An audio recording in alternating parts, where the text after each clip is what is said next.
You know, my first guests from movies like Flirting with Disaster and The Family Man, as well as the television show The Naked Truth. Well, starting tomorrow, she can be seen opposite Adam Sandler in the new movie Spanglish. Please welcome Téa Leoni.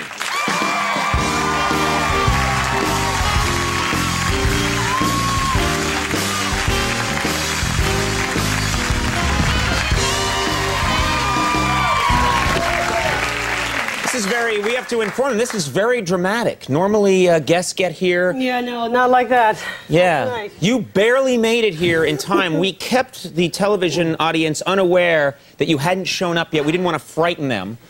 No, I was stuck, and we're trying to get down 5th, and it's all the holiday stuff, and Right. and then we get by where all the protesters are for the Red Hawk, for Pale Mail, and we're like, I nearly hit some protesters. I'm like, that wouldn't look good if you crushed a bunch of Pale Mail protesters. It was terrible. And then, you know, it's suggested, since I have, you know, a minute and 35 seconds to get here, that maybe I change. So I'm in the back of this car, my pants are down, my shirt's off, and going like this, and the tour bus is going. Really? Did any tour buses go by and, oh, look! Yeah, page 6 tomorrow, baby. Right. They're getting their money's worth. But you're here now. This is very dramatic. Relax. This is a very calm environment. We're all here to help you. Much to talk about. You're here for the whole Christmas season, isn't that right? Yeah. The whole family's going to celebrate here in New York? Yeah, because we've got, my parents are here, and David's parents and sister are here, and the kids have never seen snow. Oh, that's true. So Yeah, if you grow up in L.A., you don't know from snow. Really see a lot. Right. Can't you buy snow at a mall or something and show it to them? This is what we're talking about. So what are you going to do? What's Christmas like in Manhattan? Is it going to be different for them and for the kids? Yeah, I think it is. I hope it snows, but you know, my daughter's very concerned because at the hotel she knows there's not a chimney. Right. So we were in the car a few days ago, and she said, you know, what about no chimney? Like, how's he going to get there? And, you know, it's at first she's 5½, and so she's sort of on the cusp. Like, maybe she's going to figure it out, and I don't want to let her figure it out yet. I only figured it out a few years ago. And so I'm trying to think on my feet, and I said, well, you know, lots of people don't have chimneys, and so what we do, and I'm thinking, what do? We leave the front door open. Oh, that's a good. Very lame. I get it. And I said, and then Santa just, you know, he comes in that way, and she was quiet for a few minutes. I'm looking in the rearview mirror, like, did she buy it? Did she buy it? And suddenly she goes, wow. So that'd be like a really good night to rob somebody. You see her, like, putting it together. Yeah, life of crime might be worth it. David's like, nice action in the car. That was great. Very nice. Oh, no, well, I've actually thought about the same thing, because my wife and I, we have a 14-month-old, and we live in an apartment with, well, there's no chimney. Right. And I don't know what I'm going to say, and I'm going to say, oh, we'll fax Santa, and he'll meet us at the train station, you know. Just all this kind of New York nonsense. Don't go with the front door thing. Just front door, yeah. Leave your front door open in Manhattan. That's a real good idea. I want to talk to you about, in this movie, Spanglish, which I saw the other day. Just a great film, and I really enjoyed it. And I don't want to embarrass you, but one of the things that you notice right away is that you are in incredible physical shape. Because you're playing someone who is fairly neurotic and an obsessive runner, psychotic workout person, and you can't help but notice that you are just in such fantastic, incredibly toned, buff shape. Buff shape probably isn't really a term, but I just made it up. I like it. Yeah, I had to get in really good shape for this, and I don't like that, and I had to run hills and do all this stuff. And actually, David saw the movie, and you know, there's this scene where you see a bit of me, and oh yes, yeah, and David, and we're sitting there, and David goes, "Wow, they really lit you well." I almost kicked his teeth in. I'm like, what are you talking about?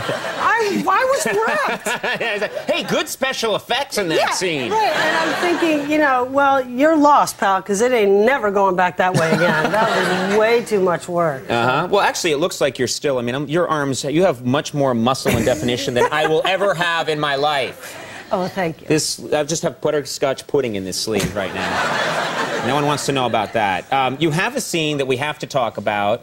That is, it's a scene where you and your husband, Adam Sandler, having sex, and it's an orgasm scene, and it is one of the most unusual scenes I have ever seen in a movie. It's quite arresting, worth the price of admission.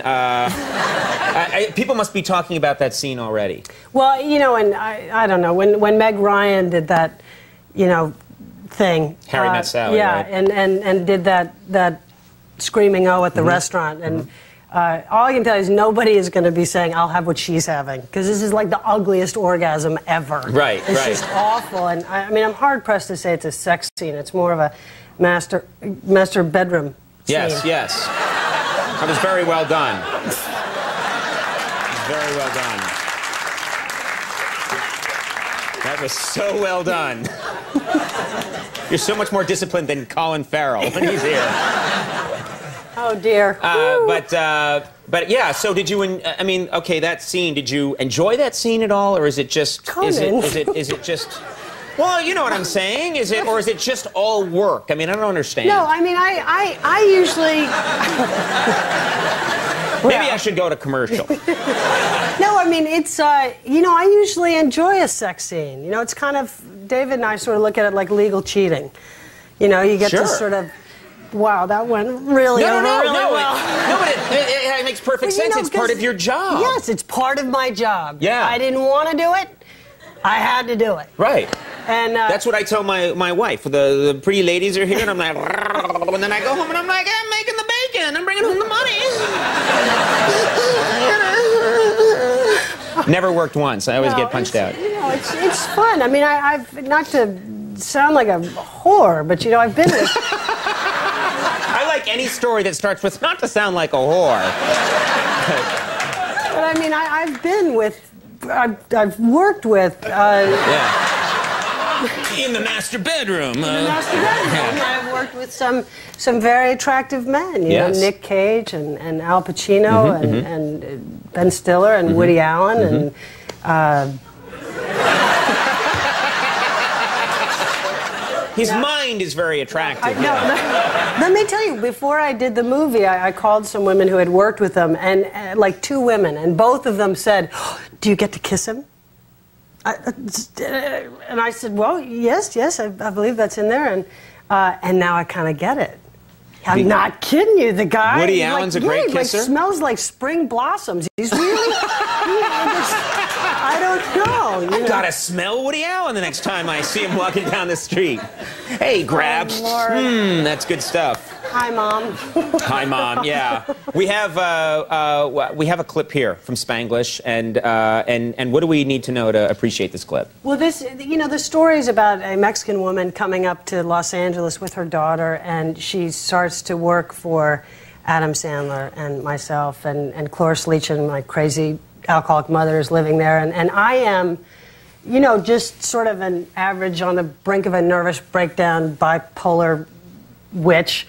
And very obsessed with my daughter's weight and my own weight. And this is the first day that she comes to work for us. All right, let's take a look at this clip from Spanglish.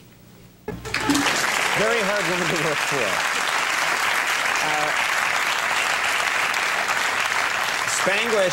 Spanglish opens tomorrow, and I'm so glad you made it here. Great having you on the show. Thank you so much. I'm sorry. Yeah, thanks for being here. No, in the nick of time. Taya Leoni, everybody. Mark Maron coming up. We'll take a break.